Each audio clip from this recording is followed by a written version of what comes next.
Alright, I'm going to try to record here with one hand and then work with my other hand. So what I did is I jacked the Cruze up here on one side.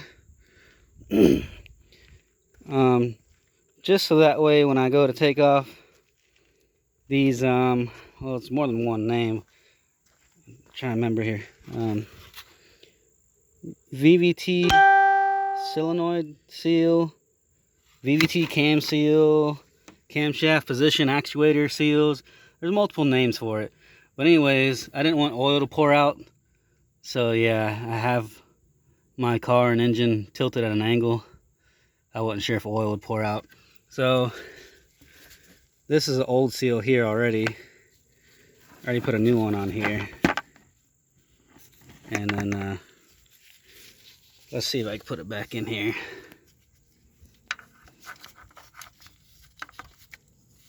That just lines up. Line up the hole.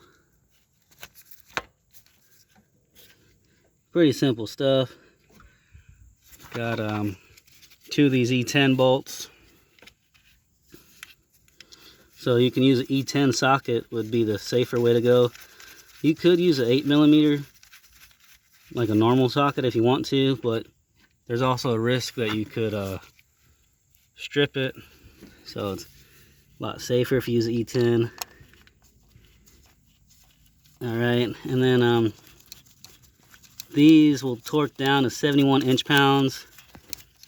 If you try foot-pounds, you're just going to break everything, but yeah, so it's going to be 71 inch-pounds.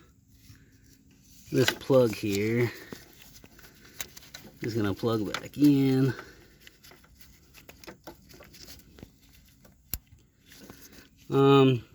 Forgot to mention too, if you have like a regular air intake, you're gonna have to move that out of the way.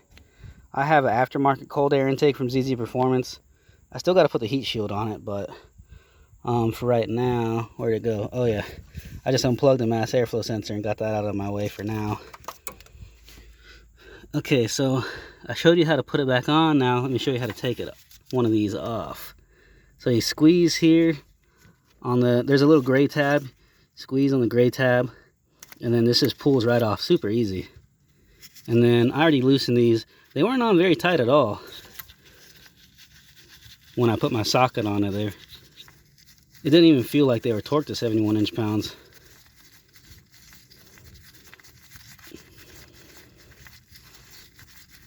Okay, there's one bolt. And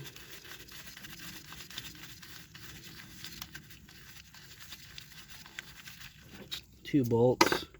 You can use a flathead screwdriver if you want to pry this off, but it can also just come off by hand. I got it loose already. Come on. Just gotta work it off. There we go.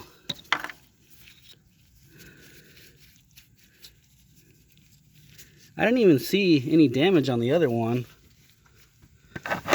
but it was leaking.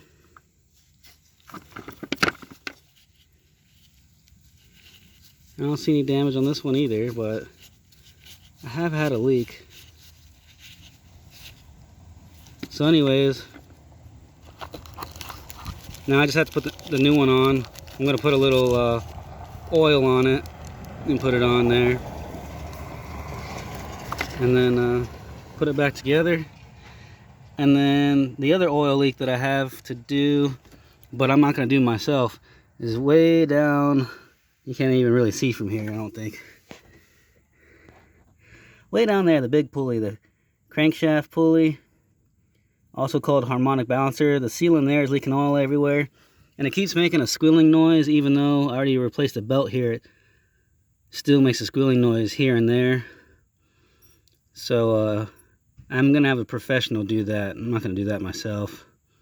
Also, when you first start up this engine, it surges just for a couple seconds after it's been sitting for a while.